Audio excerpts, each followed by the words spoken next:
Por la señal de la Santa Cruz de nuestros enemigos, líbranos, Señor Dios nuestro, en el nombre del Padre, del Hijo y del Espíritu Santo. Amén. Señor mío y Dios mío, creo firmemente que estás aquí, que me ves, que me oyes. Te adoro con profunda reverencia. Te pido perdón de mis pecados y gracia para hacer con fruto este rato de oración. Madre mía Inmaculada, San José, mi Padre y Señor, Ángel de mi guarda, interceded por mí. Como antiguamente, ¿verdad? Me faltaría el púlpito para poder aquí con el tornavoz. Bueno, además este oratorio tiene la ventaja, creo que se oye bastante bien por la curvatura, al menos salvo que uno esté sordo, que ya entonces es distinto. Bueno, pues vamos a seguir con nuestra oración. Y en esta segunda meditación del día, hoy lo titulaba, ponía: el sacerdocio es el amor del corazón de Jesús. Te acordarás que esa frase es una frase del cura de Ars, y que el año que celebramos los 150, me parece que fueron, debió ser su canonización, no, debió ser su fallecimiento, ¿no?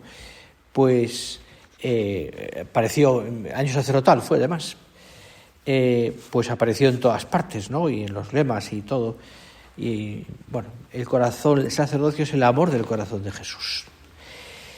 Y hemos iniciado esta mañana pues la meditación de la pasión del Señor y nos hemos metido con Cristo y los apóstoles en la última cena. Nos hemos parado en el lavatorio de los pies y ahí hemos ido hablando con el Señor de la caridad y del amor que Él nos tiene y cómo tenemos nosotros también que responder a ese amor. Y vamos ahora a seguir con ese relato, en concreto en este caso de San Marcos, en la última cena. El primer día de los ácimos, cuando sacrificaban el Cordero Pascual, le dicen sus discípulos: ¿dónde quieres que vayamos a prepararte la cena de Pascua? Entonces envía 2 de sus discípulos y les dice: id a la ciudad y os saldrá al encuentro un hombre que lleva un cántaro de agua, seguidle. Y allí donde entre, decidle al dueño de la casa: el maestro dice, ¿dónde tengo la sala donde pueda comer la Pascua con mis discípulos? Y él os mostrará una habitación en el piso de arriba, grande, ya lista y dispuesta, preparándola allí. Una habitación en el piso de arriba, grande, ya lista y dispuesta. Fijaros, hasta esos pequeños detalles el Señor nos dice de la última cena. Es una habitación grande donde estuvieron ellos, en el piso de arriba, alta, dispuesta. Y marcharon los discípulos, llegaron a la ciudad y lo encontraron todo como les había dicho y prepararon la Pascua. Bueno, yo no entro ya en la Pascua judía, que seguramente como pues habéis leído o habéis visto cómo era, los salmos, los himnos, el cordero, todo aquello. Al anochecer llega con los 12. Y cuando estaban a la mesa cenando, Jesús dijo: en verdad os digo que uno de vosotros me va a entregar, el que come conmigo. Empezaron a entristecerse y decirle cada uno: ¿acaso soy yo? Pero él les dijo: uno de los 12, el que moja conmigo en el plato. Ciertamente que el Hijo del Hombre se va, según está escrito sobre él. Pero ay de aquel hombre por quien es entregado el Hijo del Hombre, más le valdría a ese no haber nacido. Terrible, ¿eh? La frase, ¿no? Es decir, y estaba allí presente Judas. Ay del hombre por quien es entregado el Hijo del Hombre. Y llega a decir, más le valdría no haber nacido. Mientras cenaban, tomó pan y después de pronunciar la bendición, lo partió, se lo dio y dijo a ellos, tomad, esto es mi cuerpo. Y tomando el cáliz, habiendo dado gracias, se lo dio y todos bebieron. Y les dijo: esta es mi sangre de la nueva alianza, que es derramada por muchos. En verdad os digo que ya no beberé del fruto de la vid hasta aquel día en que lo beba de nuevo en el reino de Dios. Uno de los relatos de la institución de la Eucaristía, también Mateo y Lucas, y luego San Pablo también lo cuentan, ¿no? Y este relato de la institución de la Eucaristía creo que es también como la mejor vía, una buena vía, que podemos tener también nosotros para comprender cómo vivió, cómo enfocó, qué hizo el Señor de cara también al momento de su muerte. La última cena nos permite entrar de lleno en la intimidad del Señor. Lo hacíamos esta mañana, en el misterio de su corazón, para ver cómo afrontó la muerte. La muerte, ¿cómo aparece? La muerte del Señor. Es decir, ¿cómo se enfoca humanamente hablando, si quieres, jurídicamente hablando? Como una condena por blasfemia. Una condena, incluso podríamos pensar, por sedición política. Y humanamente hablando, podríamos decir también como una especie, como un fracaso estrepitoso. Todo acaba ahí. Todas las promesas y todo acaban en la cruz.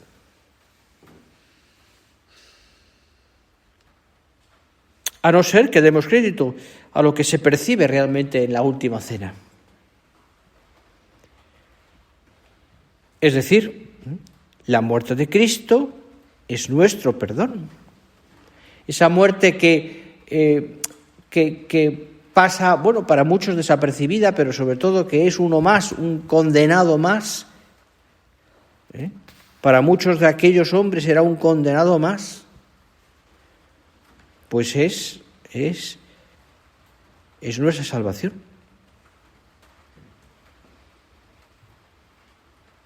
Es nuestra salvación.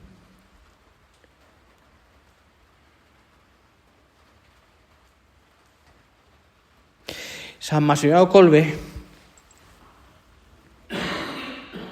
sacó partido de su muerte en el campo de concentración y salvó un alma, que incluso estuvo presente, si no lo recuerdo mal, en su canonización. Desde el punto de vista de los hechos sirvió para algo, quiero decir externamente. Externamente, a ojos de los que allí estaban, la muerte de Cristo, podríamos pensar, a ojos, insisto, humanos de los que allí estaban, que no sirvió para nada.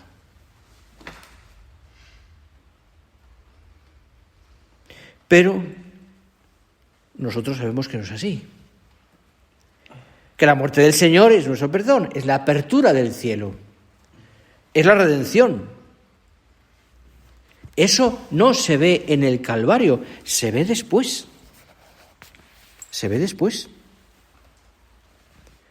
La última cena es como una ventana maravillosa para entender hasta qué punto Jesús y de qué manera entendía su propia vida, entendía su muerte y era consciente de su misión. Todo va preparándolo para ese momento.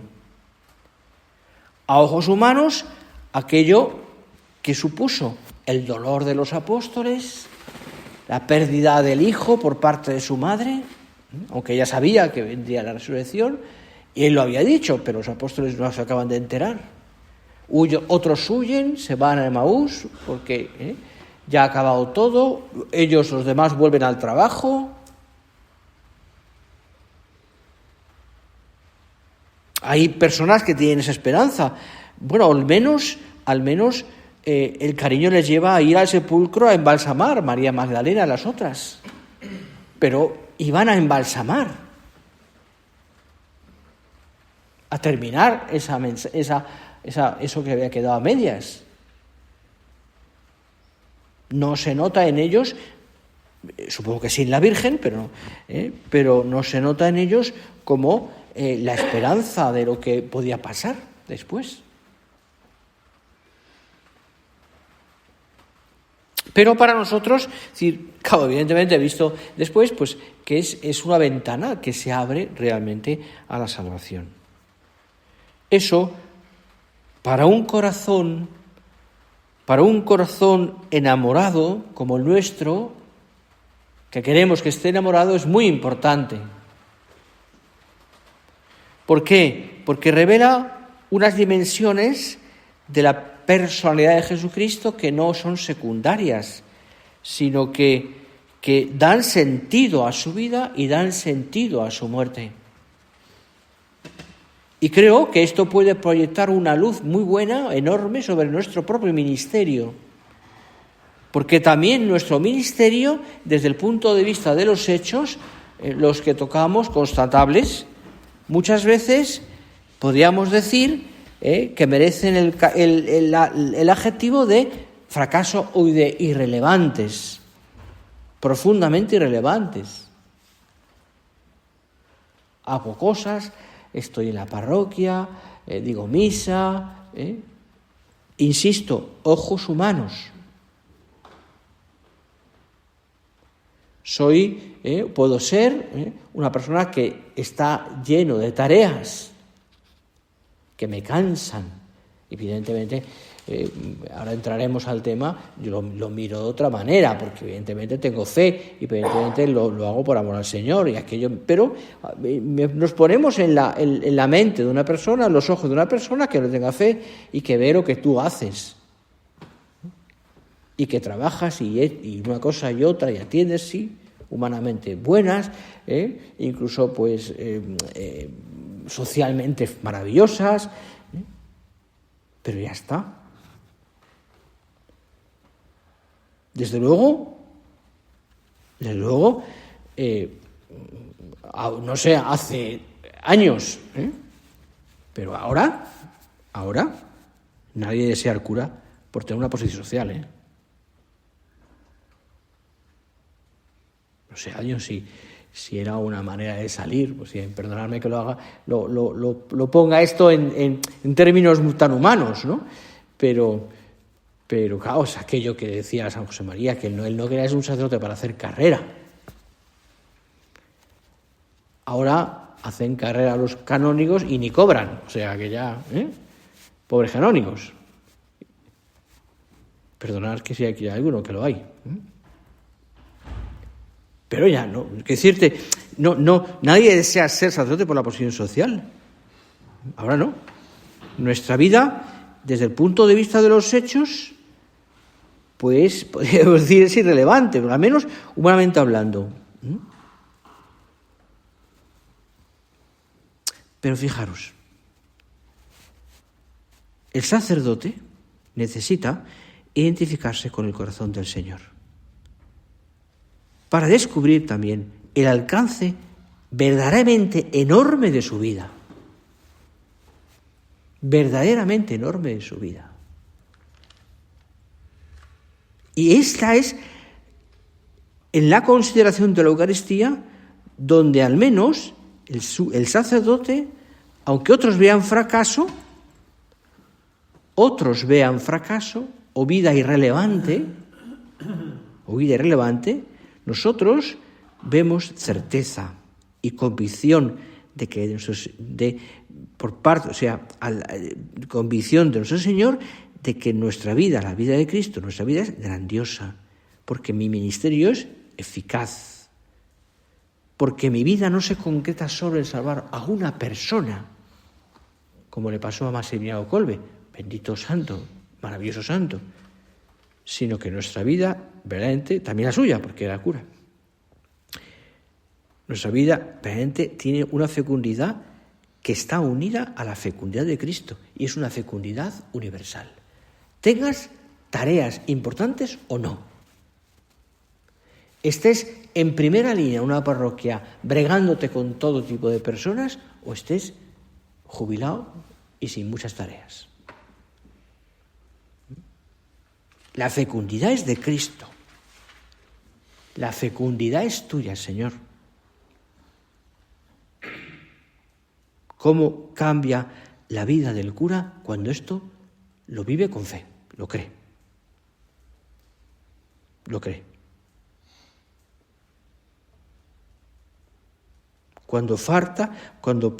Forma parte de su modo de vivir el ministerio.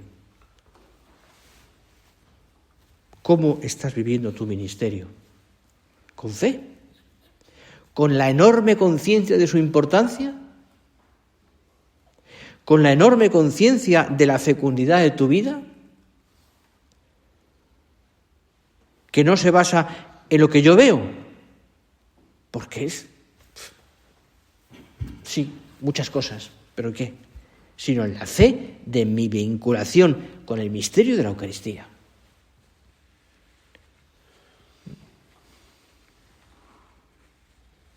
Con el misterio de la Eucaristía.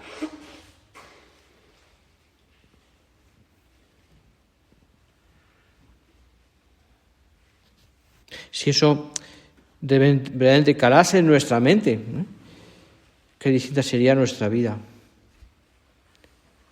Pero es que también somos un poco cabezones,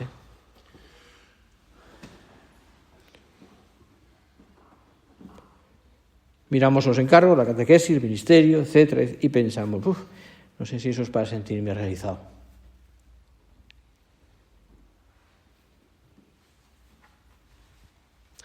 Pero la fe te hace ver con otros ojos. Te hace ver la grandeza de tu vida, la fecundidad.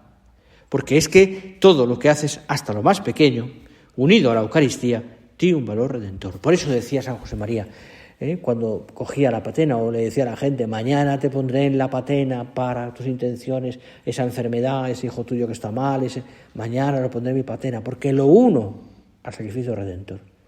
Pon en la patena tus preocupaciones, tus luchas, las cosas de la parroquia, la gente, los catequistas, las primeras comuniones, los matrimonios, los enfermos. Pon en la patena esas cosas.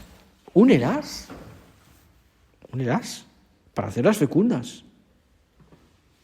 Dales ese sentido a todo lo que haces de valor redentor. Valor redentor.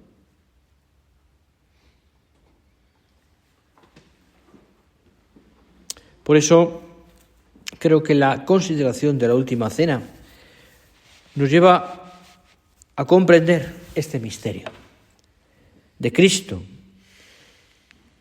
que al instituir la Eucaristía pone en las manos de los hombres, en las tuyas, en las mías, incapaces de agradar a Dios por ellas mismas, el gran drama de todas las religiones y del Antiguo Testamento. El sacrificio ofrecido a Dios, agradable a Dios. Los judíos, el pueblo israelita, busca el modo, y lo explica muy bien la carta a los Hebreos, cuando habla del sacrificio de Cristo y el sacrificio del Antiguo Testamento. Pero el hombre está buscando siempre el modo de agradar a Dios, darle culto, alabarle, y lo ha hecho por medio de la oración, por medio del ofrecimiento también y por medio del sacrificio, que en el fondo es una manera de alabar a Dios. Incluso en las religiones antiguas, el sacrificio humano, el sacrificio a los dioses, etcétera, etcétera, todas aquellas cosas, pero en el fondo hay un deseo de alabar a Dios a través del sacrificio. Bueno, pues nosotros, el Señor ha querido que el único sacrificio que agrada a Dios es el mismo. Es el ofrecimiento de su cuerpo y su sangre. Se pone Él mismo en nuestras manos para que nosotros, entonces, el hombre radicalmente pobre, humanamente muy normal, pueda ofrecer a Dios algo que le agrada y que le transforma. De tal manera que ahí el hombre, el sacerdote, es otro Cristo. Claro, esta consideración, por lo menos teníamos que pensarla, ¿no? Es decir, que pensarla. Es decir, subimos al altar, nos acercamos al altar, revestidos de Cristo,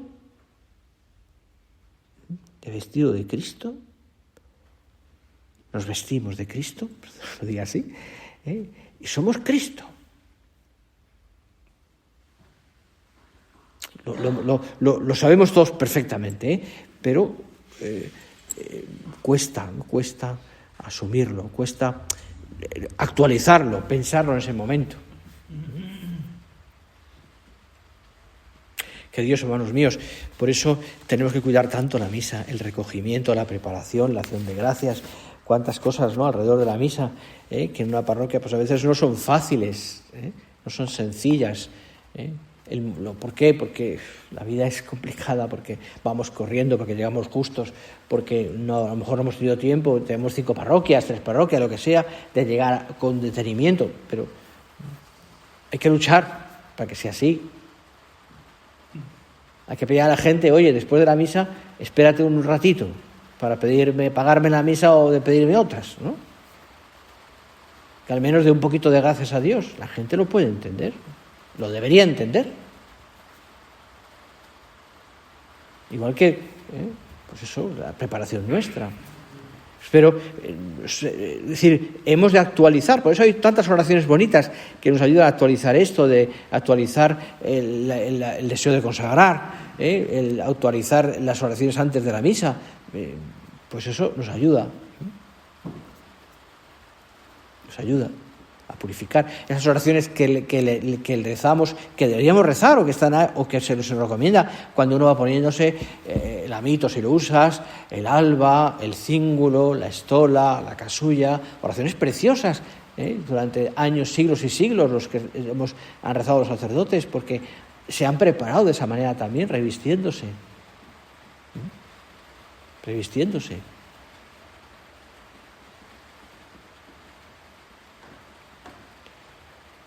Me contaba mi abuela,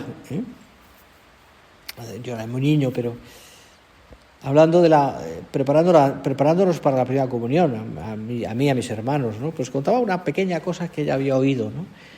Que a mí sí que se me quedó eso, ¿no? Y lo había oído de su madre o de su abuela, o sea, mi tatarabuela, que fuera, ¿no? Claro, nos ponemos ya en el siglo XIX, Pues alguien, ¿no?, en donde ella vivía, pues una mujer que iba con su familia a misa.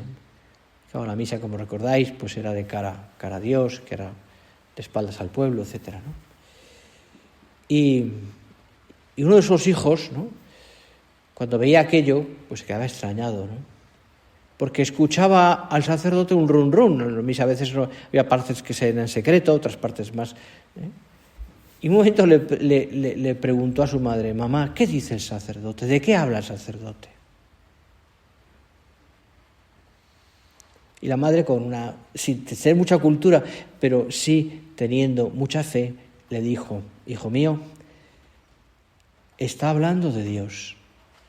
Está hablando con Dios, perdón. ¿Y de qué habla?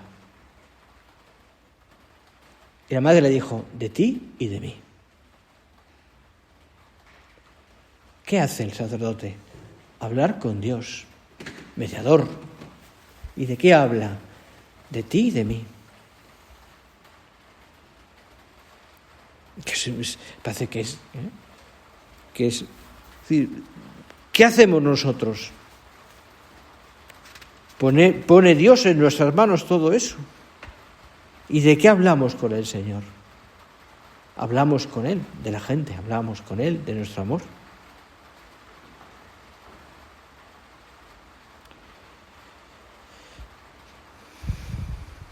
Él nos eligió con amor de hermano, dice en el prefacio ese famoso de Jesucristo, sumo y eterno sacerdote. Él nos eligió con amor de hermano. Pues yo creo que esto es una manera de verlo también preciosa, ¿no? Para que seamos, como hermanos de Cristo, ministros de la Eucaristía.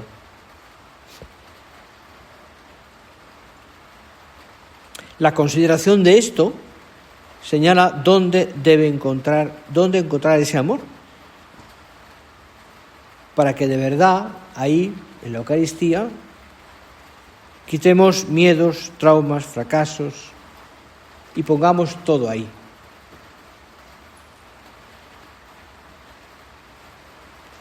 Todo esto, estas consideraciones que hacemos, ¿no?, esta mañana, aquí protegidos de la lluvia, ¿no?, estas consideraciones me llevan a pensar también, pues entre otras cosas, aquí me quedaban más cosas, pero voy a terminar ya, entre otras cosas, que tú y yo tenemos que aprender a ser sacerdotes también celebrando la Eucaristía. Que tú y yo tenemos que cuidar las cosas también, propiamente de la celebración eucarística.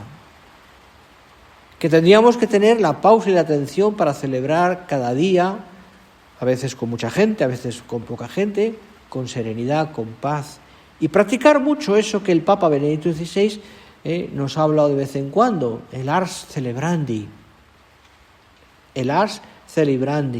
cuidando las normas litúrgicas, viviendo con pausa y atención la misa, estando atentos, etc. El ars celebrandi. Que tenemos que darle vueltas muchas veces también a los textos de la misa, rumiarlos en la oración, porque sacaremos muchas cosas buenas.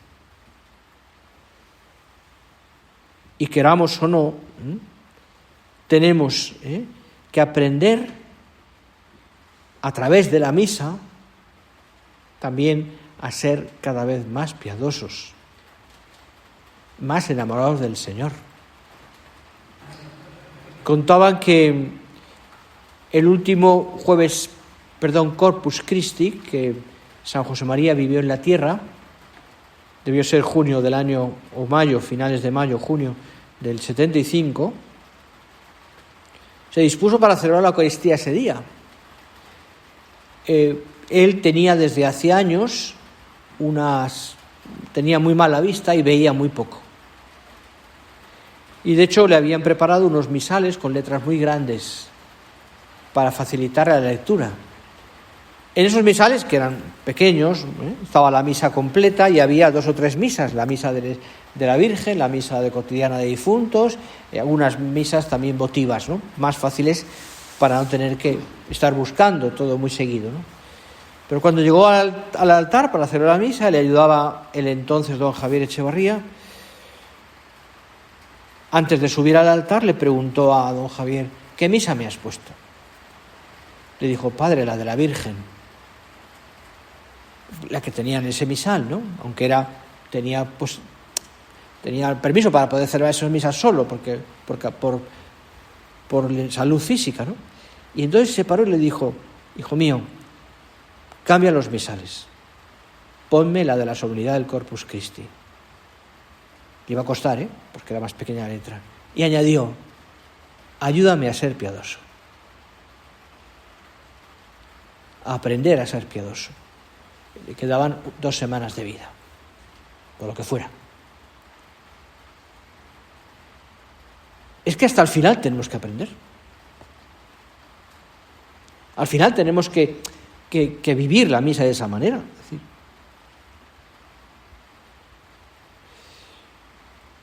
terminamos nuestra oración pidiéndole al Señor todo esto. Y nos centramos en esa idea, ¿no? Es decir, del sacrificio redentor de Cristo. Y yo, Cristo en el altar. Por tanto, ahí está mi amor. Todo se centra ahí. Toda la vida de tu parroquia, toda tu vida sacerdotal, ahí.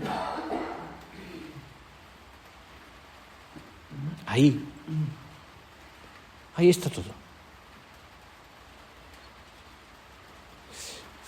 Vamos a pedir a la Virgen que nos ayude a que sea así.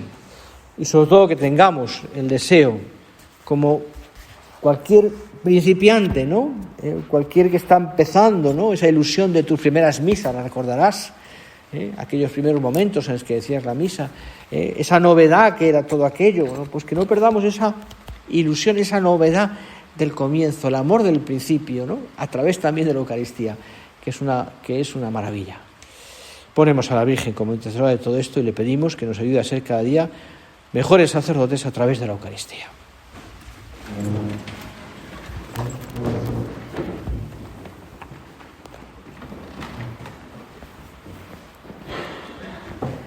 Te doy gracias, Dios mío, por los buenos propósitos, afectos e inspiraciones que me has comunicado en esta meditación.